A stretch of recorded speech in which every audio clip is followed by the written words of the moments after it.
you will identify your definitely your learning style, no? So that eventually you can actually enhance it, and you will capitalize on that or leverage on it, no? So answer the following question by trying to mark the letter representing the description that best expresses how you usually handle each situation. Right? So I give you some situations and you try to choose how do you react and how you can handle it. No? So let's start with number one. Now, when you are going to spell, is it number letter A? Please answer only, no? La letters only. Do you try to see the word, sound out the word, or use phonetic approach, or write the word down to find it if it feels right? Okay, choose A, B, C. Right? There is no wrong answer here. Only choose one. When you spell, do you try to see the word? B, sound out the word or use a phonetic approach. C, write the word down to find if it feels right. Okay? Got the answer? Proceed with number two. When you talk, A, talk sparingly, but dislike listening for too long. Do you favor words such as see, picture, and imagine? Talk sparingly means only short but noticeable words, only short conversation, no? So that's why we mentioned about talk sparingly. Talk sparingly, but dislike listening for too long. Do you favor words such as see, picture, and imagine? B. Enjoy listening, but are impatient to talk. Use words such as hear, tune, and think. Or C. Gesture and use expressive movements. Use words such as feel, touch, and hold. Gotta be A, B, or C. Okay? Number three, when you visualize, imagine, no? Do you see vivid, live, detailed pictures? Letter B, you think in sounds. Letter C, help you images all involving movement. Okay? When you visualize, pick up only one. A, do you see vivid, detailed pictures? B, think in sounds. C, help you images all involving movement. All right? Choose only one from among the three. Moving forward, number four, when you concentrate, do you become distracted by untidiness or movement? B, become distracted by sounds or noises? Or C, become distracted by activity around you? I repeat, when you concentrate, do you become distracted by untidiness or movement? Become distracted by sounds or noises? Or C, become distracted by activity around you? Right? Next item. When you meet someone again, maybe second or third time after the first meeting or second meeting, no? A, do you forget names but remember faces? Remember where you meet. B, forget faces but remember names. Remember what you talk about. Or C, remember best what you did together. A, do you forget names but remember faces? Remember where you meet. B, forget faces, names, and remember what you talk about. Or C, remember best what you did together. Okay? Moving forward, number six. When you contact people on business, right? Like for instance, your business and you would like to talk to them. A, do you prefer direct, face-to-face, personal meetings? B, you prefer telephone conversation, you just call, you do not want to see them. Or C, talk with them while walking or participating in an activity. Right? I repeat, when you contact people on business, do you prefer direct face-to-face personal meetings? B, prefer telephone conversation. C, talk with them while walking or participating in an activity. All right? I suppose you have already an answer for this. Number 7, when you relax, relaxation time after work or after household chores, no? What do you do? Do you prefer to watch television, a play, or a movie? Or B, prefer to listen to the radio, music, or read? Or C, you prefer to play games or work with your hands? Okay? I repeat, when you relax, what you are supposed to do, what do you usually do? Do you prefer to watch television or a movie? Letter B, prefer to listen to radio, music, or read, or both, no? Or C, prefer to play games or work with your hands. Number 8, when you try to interpret someone's mode, when you see people and try to interpret their mode on that particular time, A, do you primarily look at facial expressions? You look at their faces, no? Or B, listen to the tone of voices? Or C, watch the body movement? When you try to interpret someone's mode, you look at primarily at their faces or facial expressions, listen to the tone of their voice, or watch their body movement. Okay? A little bit for more, no? Next one, when you read, I suppose you read also. Do you like descriptive scenes like in the novels or any storybooks that you're reading? Pause to imagine the action. B, enjoy the dialogue and conversation or hear the characters talk. Or C, prefer action stories or are not keen reader or you're not a reader yourself. Okay? Number 10, when you do something new at work, when you are newly hired, and when you do something new, A, do you like to see demonstrations, diagrams, slides, or posters? You study them on your own. Or B, prepare verbal instructions or talking about it with someone else. Or C, prepare to jump right in and try it. So immediately you're going to try it, no? Trial and error. Yeah? Experiment like what you're doing with your phones, trial and error, right? Number 11, when you try to put something together, like when you bought a cabinet in a box, what are you going to do? A, do you look at the directions and the picture while doing it? B, like to talk with someone or find yourself talking out loud as you work. Like for instance, what is next? Where's number 1? Where's number 2? What am I going to do next? No? Or C, ignore the directions and figure it out as you go along. So you discard all the instructions. Just do it. You figure it out. All right.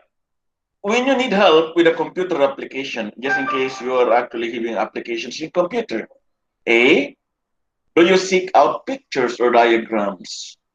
B, you call the help desk. You call the help desk all the time, like in the IT. Ask your neighbors or somebody else, or yell at the computer when you are actually, let's say, tired, no?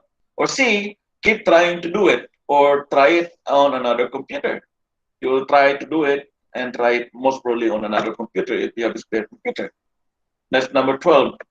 Next, when you teach someone, A, like when you have some people in the ward, new nurses, no? Do you prefer to show them?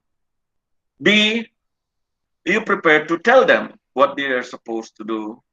Or C, do it for them and let them see how it's done or ask them to try it.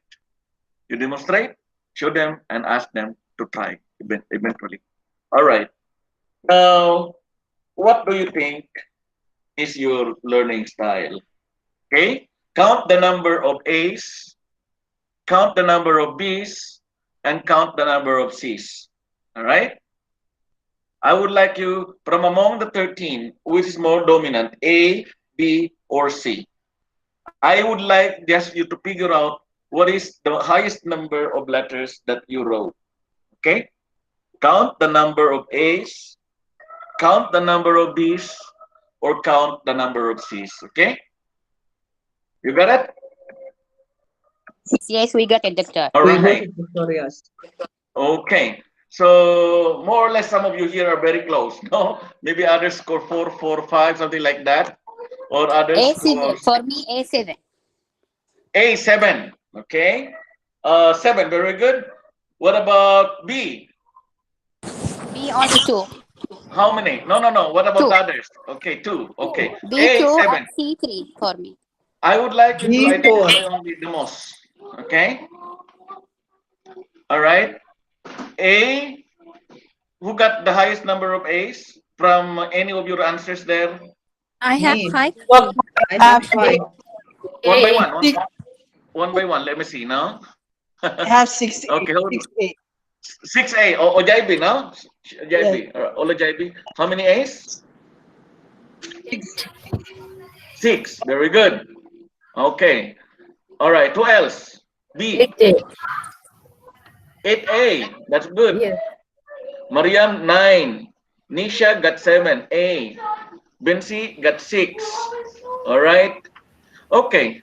Now, can you try to identify what probably could be your learning style? You see, your learning style is based on the questions that I give you, is based on the answers that you have. That is more dominant. Actually, you have dominant learning style. There are only 3 of them, no? So you are trying to capitalize on that. That's where you are learning most. Yeah. So what do you think? Oh, Soha is very close, no? A5, B4, C4, almost a combination, right? Yes, it's difficult. Samira got A8, no? 8. All right. That's very good. C1 only. Yeah? That's good. All right. Oh, Mariam got 9. A. All right. Anyway, now based from what your answers, what do you think are the 3 most dominant learning styles? Well, we already done with the personal philosophy of teachers. We already had done with the theories of learning that we may utilize. Now we are going to look into how our students will learn.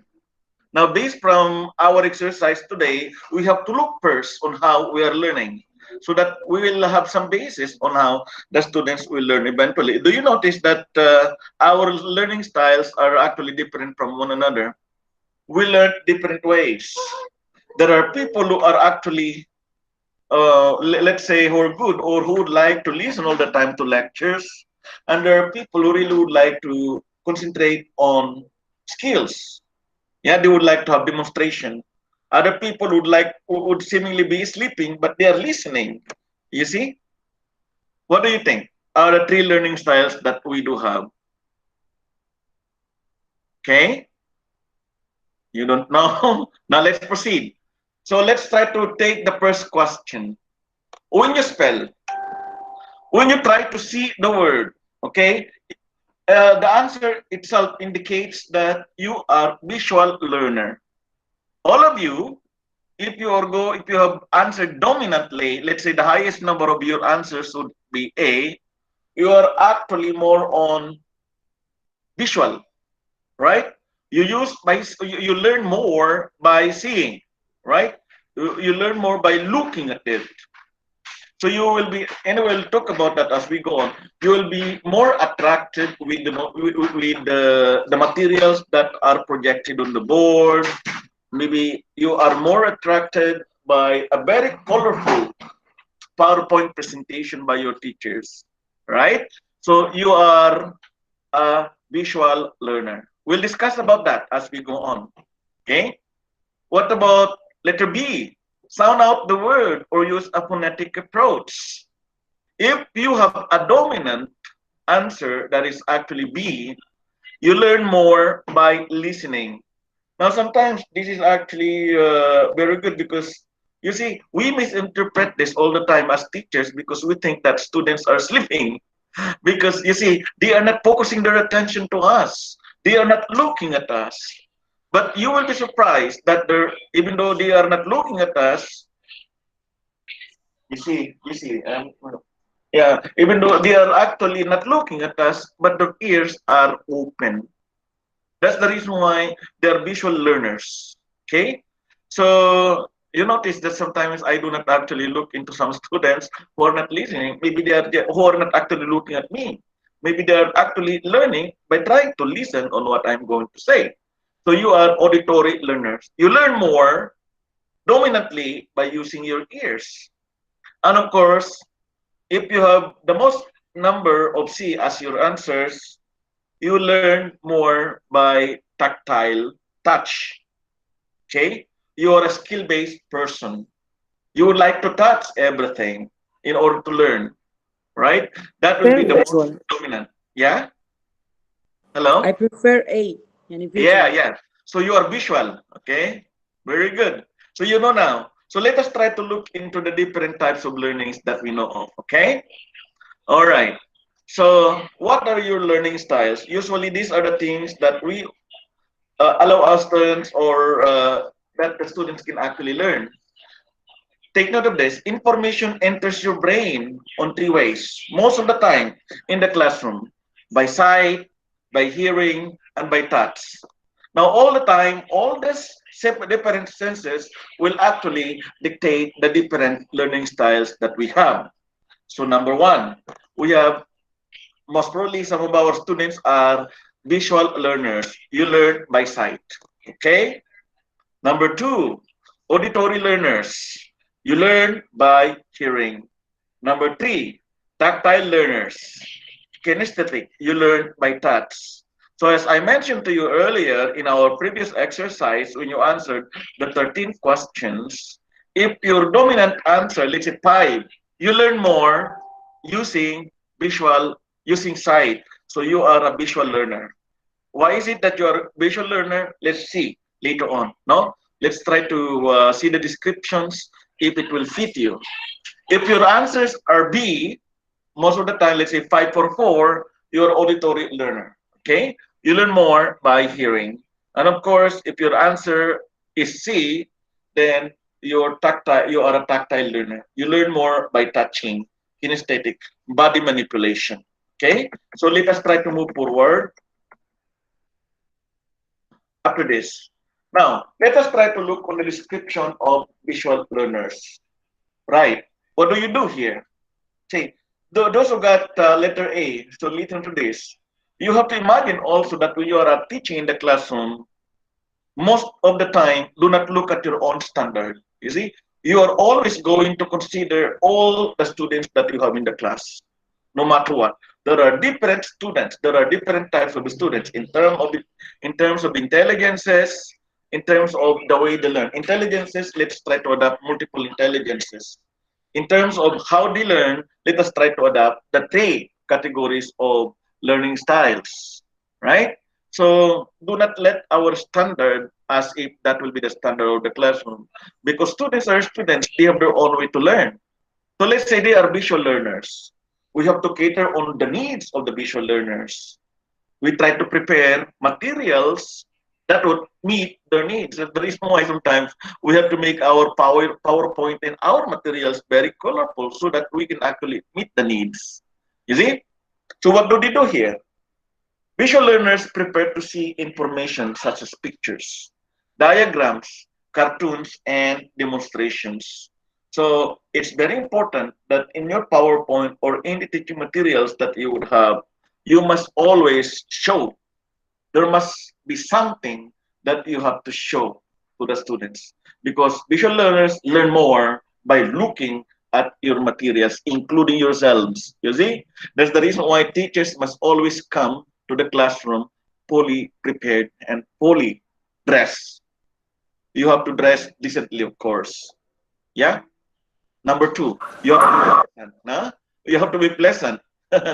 If nurses are required to go with a smile and with their uniform, teachers are required to go to the classroom also to be at their best. And of course, with a smile. Yeah, because of these visual learners. Now, number two, picture words and concepts they hear as images. Now, information are going to be given to them. Remember this, no? If a teacher teaches, the teacher gives information, and this information must be picked up by the students. Now, the visual learners usually picture it, imagine it, imagine the concepts, right? As if when you are talking, they see images.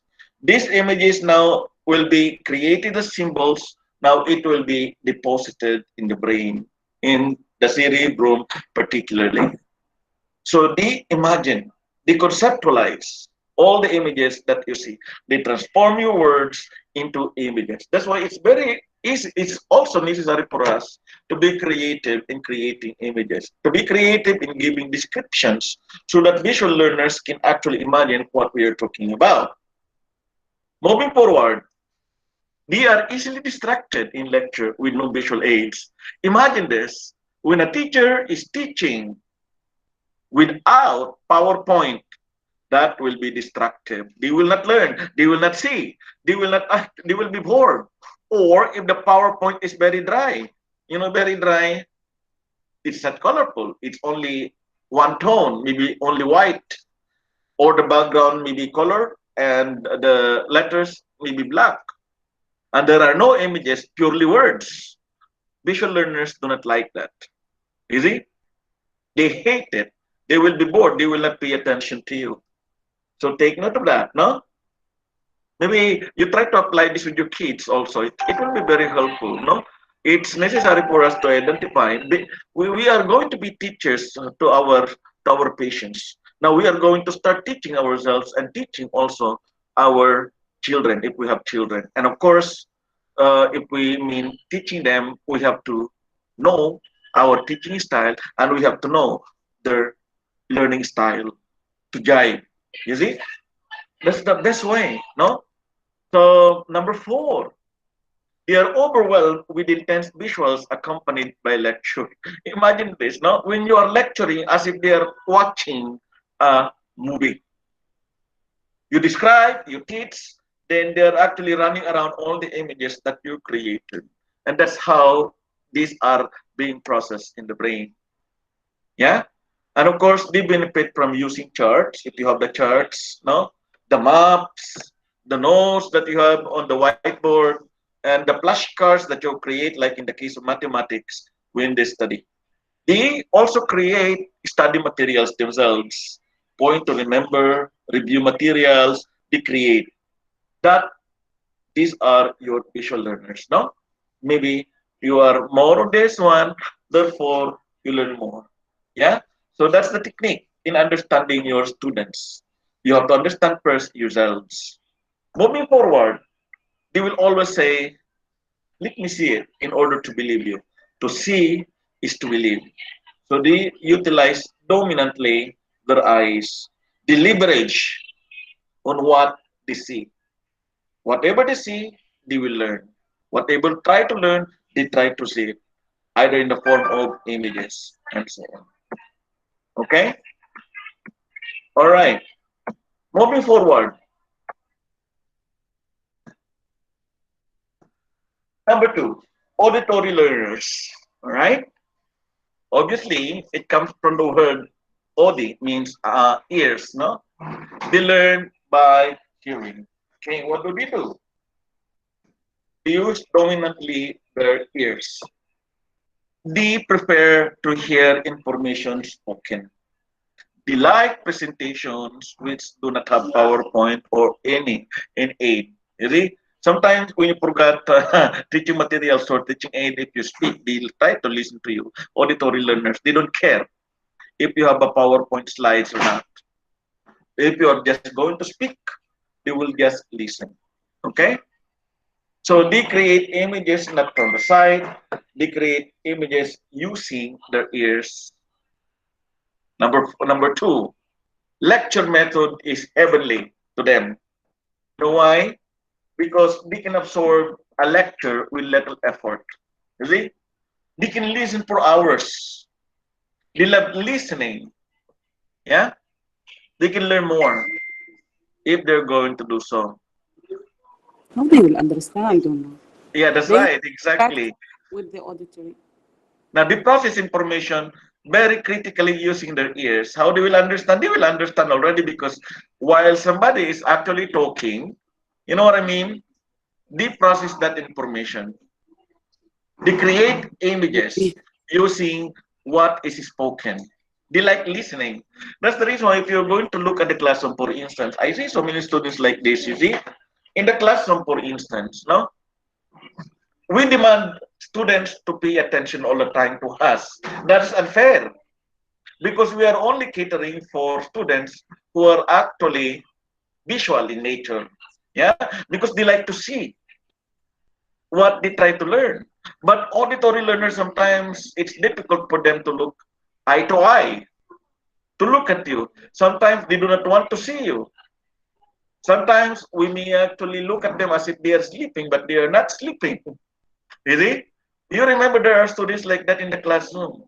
These students would like always to stay at the back or on the sides. You can discover that, no? They try to listen and they don't care what you are presenting. I mean to say the visual aids that you have. They try to listen on what you're going to say because that's how they pick up information. They are really good in listening at lecture and they love lecture. You know, lecture for a while is actually not recommended because students are easily get bored, but not auditory learners. Okay, as I mentioned in the class, maybe only few of you are auditory learners, as evidenced by what you wrote, how you answered my questions, right? I believe majority of you here are actually visual learners.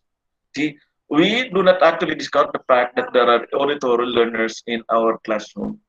These are the people who seemingly are not paying attention, but they are paying attention. Sometimes they do not write notes. They are just there, sitting.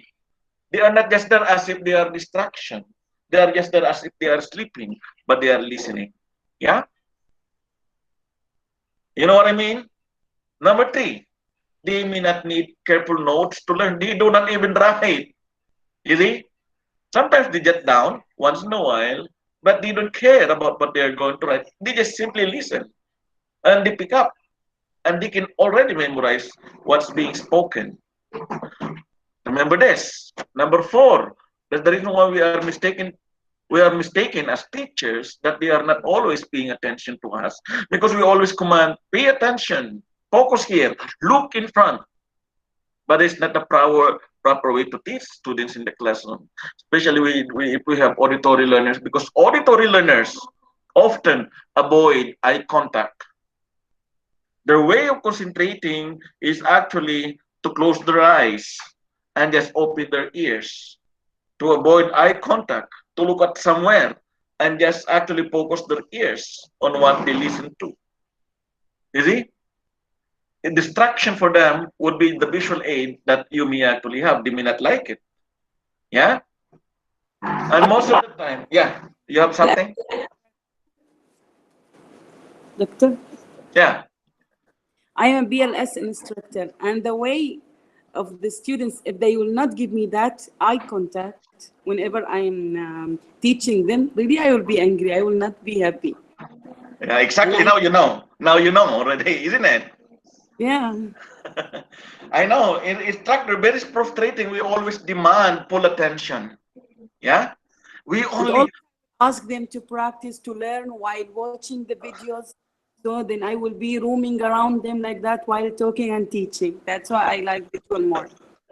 Yeah, but there are auditory learners really that do not want to learn by merely looking at you. And by number three, most of the time, BLS is applicable on number three.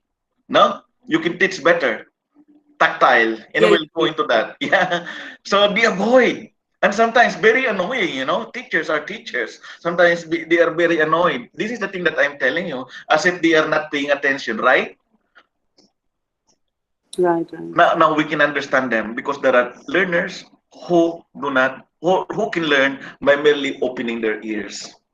Sometimes it's an insult because we ask them to write down, we ask them to do something, but they don't do it. Yeah, they just Yeah. actually try to listen and pick up what you are teaching. You see, that's why sometimes teachers must always open their heart, must always be broad-minded, not narrow-minded. You see, because if we are going to place our standard based on our learning style, then that will be a very big problem, isn't it? Yeah. Exactly. Now you can understand your students already in BLS. Do not fail them, no? You try to help them out more. Yeah. Yeah. Another one, you see? They may read aloud to themselves, especially when they are revising for examinations. You notice that once in a while you do this, isn't it? Yes. Maybe that's the reason why you answered. Maybe some of you answered B, maybe very close to letter A or very close to letter C. Because sometimes you apply this in yourselves. You're revising for your exam. Your family members would be annoyed because from the other room your voice could be heard because you are reading aloud the notes, right? That's how you learn. Read aloud. You listen to it, no? You read, you listen, and you memorize using that. You get the point. When you hear the word, when you hear the idea, you learn. That's auditory learning. You get the point? Yes. Everybody Yes. has this, you see? So if your children are also doing that and reading aloud while actually studying, do not stop them. Because sometimes you will always say, you are disturbing other people. But it's not the only way it is. No? If you would like them to learn, let them be. Because they learn by reading aloud. They learn by listening on the sound of the words that they read. Yeah? And one thing more. They love background music when they study. You notice that? They love background music. I believe majority of you here would prefer to have background music while studying, right? The music that you love most, isn't it? Maybe classical music, maybe instrumental, or maybe Arabic music that can actually stimulate the way you think. So they really would like to learn based on that, on ears. Moving forward, they would always say, let me hear it. In order to learn, let me hear what you're going to say. Let me hear what am I going to learn, right? You better say to them repeatedly so that they will learn. Okay. Now, number three, tactile or kinesthetic. This is good in BLS, no? Or a skill-based profession, like in the case of nursing, right? They prepare touch as the primary mode for taking information. It's very easy. Sometimes, if we're actually teaching them, we would like to cut short the timing. Sometimes we have to forgo the lecture. You see, we go immediately in lecture demonstration. We lecture while doing the demonstration. That is actually good. A combination of the three. Lecture, you can hear, there is visual because you demonstrate, and sometimes you allow them to touch. You allow them to look on what you are actually doing. Sometimes you share the different gadget or equipment that you may actually have. No? Prepare touch as the primary mode for taking information. You see? Especially in the skills laboratory. Now, in traditional lecture situations, they need to write down important facts. Sometimes they make diagram. They just write down. For visual learners, they write everything. For tactile learners, they just actually write down important points. You get the difference. Visual learners write almost anything or everything about what the teacher will say.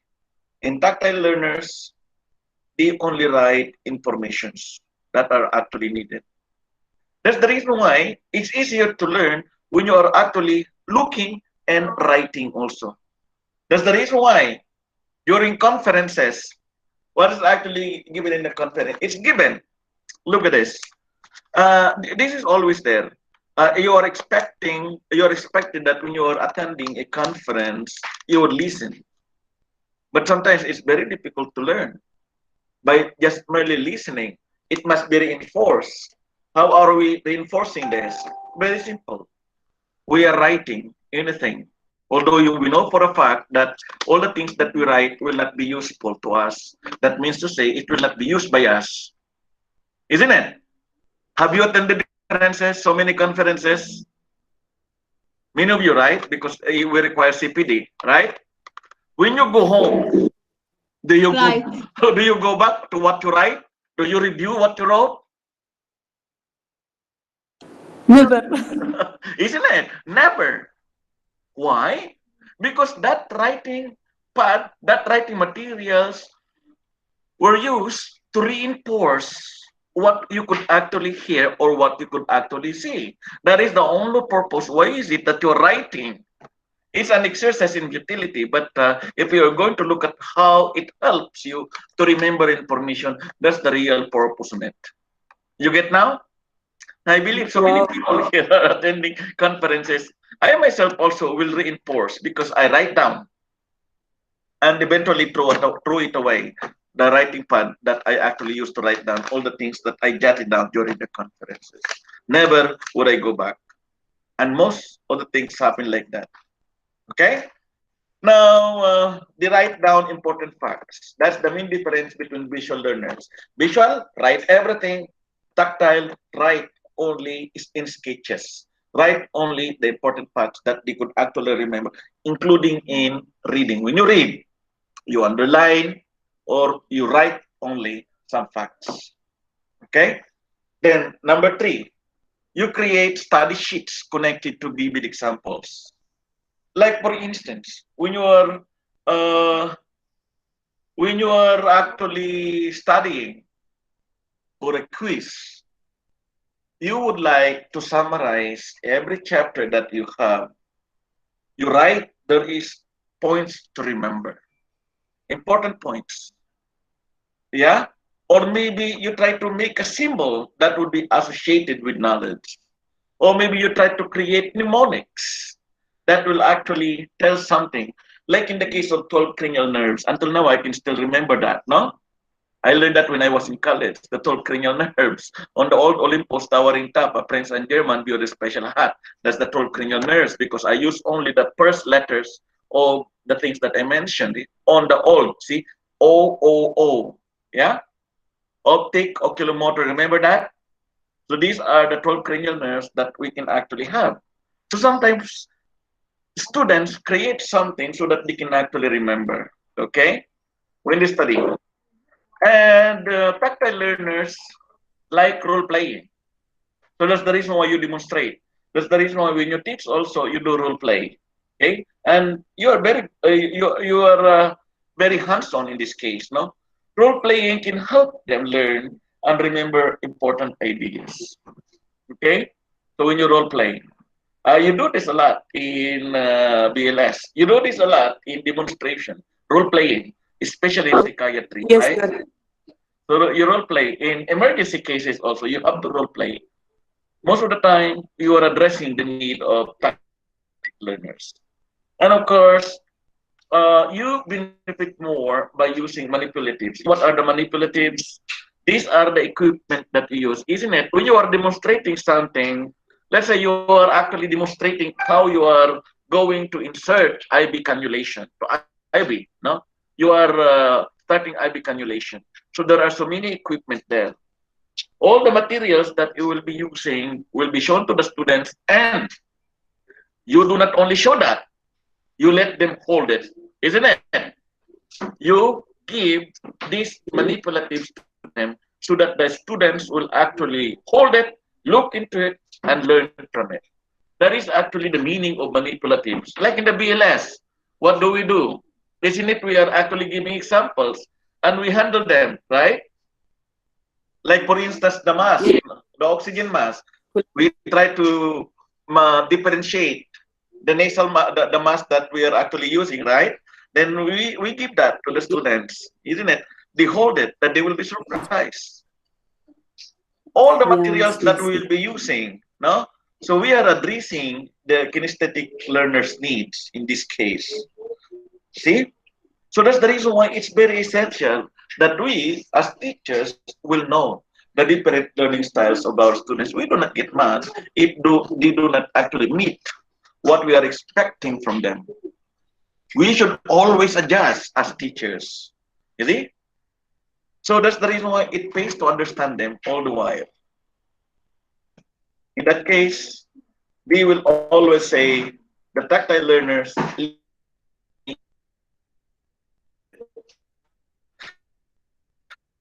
look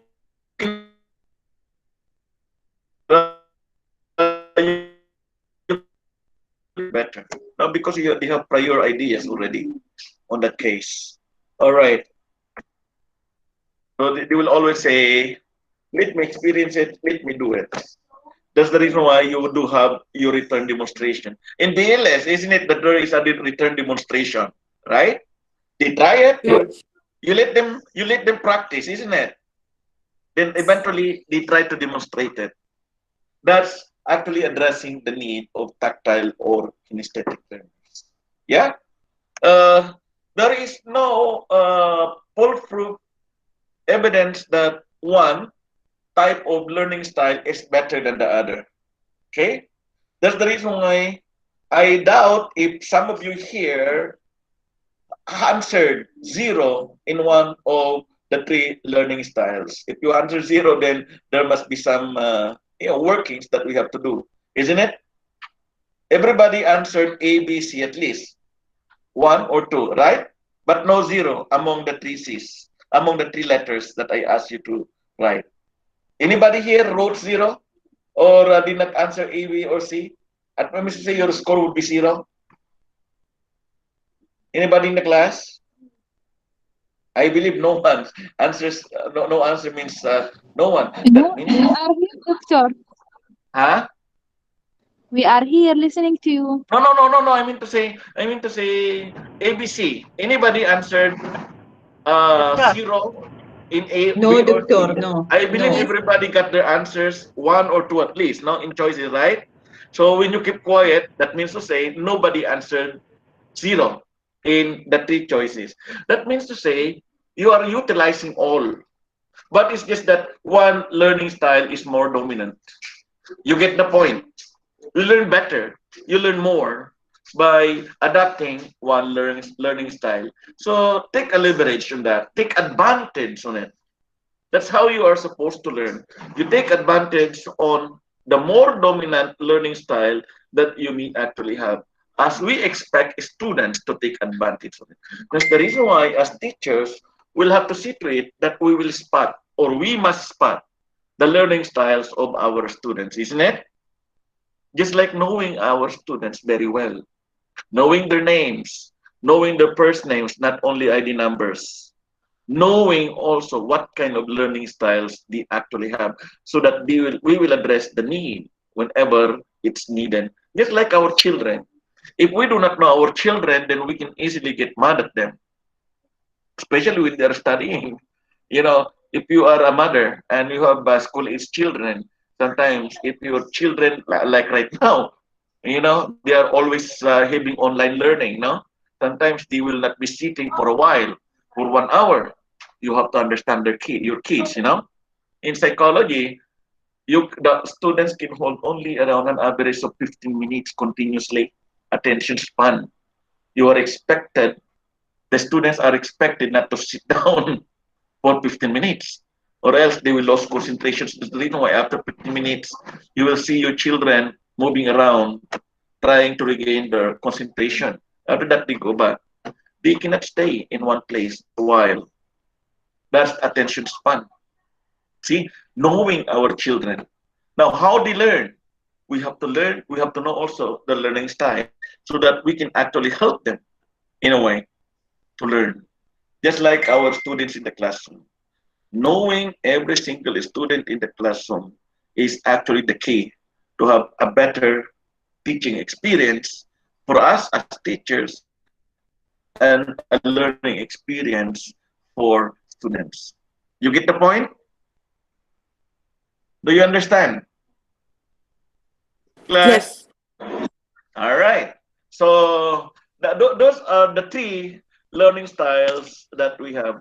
So I repeat the three learning styles that we have before I'm going to start with the new learning model also. We have auditory, we have visual, and we have kinesthetic. No, among the three, Tactile. no, yes. Come on. Yes. Mariam, is it Mariam? You're telling something? No, doctor. Man, you told kinesthetic, so I told tactile. Ah, okay, Iman. All right, yes, Iman. Yeah, yeah. Look at this, no? There is no, you see, among the three, there is no best. Knowing your learning style will be the best. But if your learning style here is more dominant on visual, it doesn't mean to say that you are the best. It could not be like that, no? Knowing the learning style of our students would actually be the key so that they can actually be helped in a way. All right? So moving forward, let's try to learn several learning models that we know of. Most of the teachers are actually familiar with a Kolb's learning style or learning model. I believe when you are teaching, you do not just actually go to the room and teach. When you're just actually, just like BLS, no? Most probably you have learned the techniques of teaching, but it pays somehow that we know some models that we would actually adapt to teach. You know, when you're going to be a teacher, it will be easy for you to teach when you know all these things, right? And once that you started teaching, you would like to teach forever, isn't it? Yes, I would like. You see, that's why you encourage yourself because teaching is a model. It's a noble profession. We would like to influence also our students. Remember, in social model, isn't it? Social learning style or social learning theory modeling. Students that you influence will actually model you, will actually help, will actually look into your characteristics so that they will follow you. Yeah. Moving forward, let's try to understand Kolb's learning styles, right? So it was actually proposed by Kolb in 1984. According to him, no? Learning is the process whereby knowledge is created through the transformation of experience. Now remember this, we learn in several philosophy classes that we had, and at the same time in the learning theory that we have, that the learning may actually be in different side. Most probably teachers give, maybe teachers, maybe students and teachers create knowledge also. Teachers deposit to the students is a one way. When there will be what we call a sharing of ideas, teachers and students would actually create knowledge. You see, in the case of dialogue or dialectic method, no? So in that case, also in Cole's learning style, he give premium to experience. We learn more by the transformation of all human experiences. Experiences will be in any form, maybe in the classroom as a teacher lectures. We try to give experience to the student, or maybe teachers will actually give experience to the students by exposing them in the world. So in short, we have to make it sure that the experiences that we are actually giving will be experienced by your students, and at the same time, they will actually learn from it. They will transform their experiences into tangible knowledge, into learning experiences. In that case, if there really will be a learning experience, then there will be a change of behavior. We keep on defining learning as a change of behavior. Experience can actually give you new knowledge, and knowledge can give you learning. Learning can give you a visible change of behavior, isn't it? Now, remember what's actually going on right now. Before you became a nurse, you did not know how to take vital signs. When you became a nurse, you close your eyes, you can still take vital signs. That's the meaning of it. Before you could not actually perfect opening the vein and the arteries of the patient. Now it's very easy for you to do IV cannulation. You see? It's just like that. Now the knowledge results from the combination of understanding the experiences and transforming it. So the key is grasping your experience and transforming it and converting that into a body of knowledge. Remember this, we have to admit the fact that when we are learning, we try to understand the world around us. If we are actually trying to become good nurses, we try to understand the nursing profession as a whole. Not only all skill-based, but the whole theory behind the creation of the whole profession. We have to understand the connection of all the things that we would like to learn. That is how we should learn. And using all the knowledge and experiences that we acquired while understanding this would become a transforming tool for us to transform our experiences in such a way that they contribute in our learning process. That's how. So the emphasis in Kolb's model is actually transforming the experiences into tangible knowledge, knowledge that can be used as. Like in BLS, since some of you here or many of you here are actually instructors in BLS, you see, how do you transfer the BLS knowledge into a skill that can actually be used by the medical professionals? Not all medical professionals know how to do BLS properly. We have an idea, but we try to make it sure that the experiences that we are actually giving our students can help them, isn't it? We teach them the knowledge. Then after that, we teach them the skill. Then after that, how are we going to judge if they learn something? Eman, Mariam, Yes, doctor. yeah, how are we going to judge if they are already good in doing the BLS? Actually, we are giving a theory exam and practical exam. Then also we will see if they are demonstrating in real.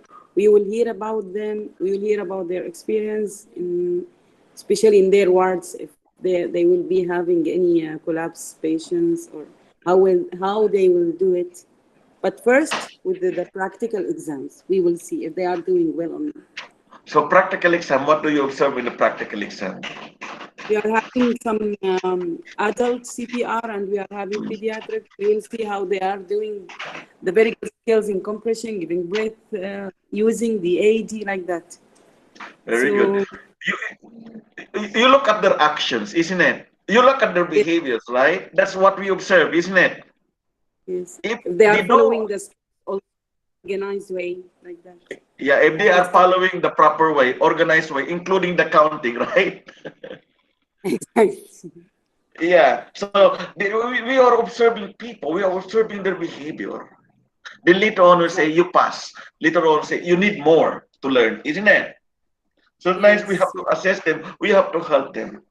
So there will be tangible evidence to judge if there is a learning process, if there is acquisition of knowledge and skills. That's how, no? So Cole's model is actually very applicable to nursing as a whole. Anyway, you would like to continue more, or anyway, this one is actually a very heavy one. I would like to start next meeting, no? So, is there any questions so far, class? Was nice lecture. Thank you. Now, by the way, for your quiz, I'll just give you one chapter, okay? I think you get ready, no? Because yes, that's philosophy of education. So, and for your assignment, you can do that, no? So, as I said, try to identify your teachers, no, that influence you. So maybe parents or anybody else, right? And I'm expecting that you are going to submit that on time. Do it on your own. I appreciate that. I will deeply do, no? Okay. For your attendance today, please write present in the message board, and you can actually leave the class. Thank you so much, and have a nice day.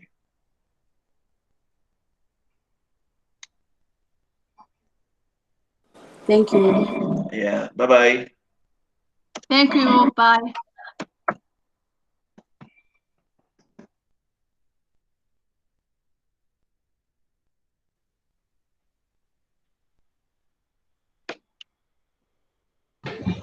Excuse me, doctor. Dr. Yes, Arnel. yes, I'm here. Yeah. Doctor, excuse me. I saw your email now. You said that TBL The pages, it start from 428 until 442.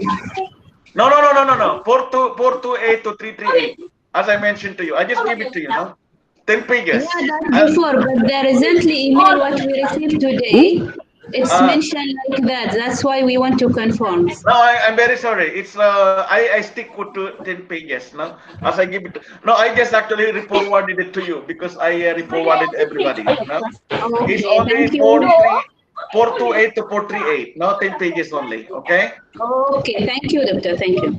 Let me clarify that later on. Okay. Thank you so much.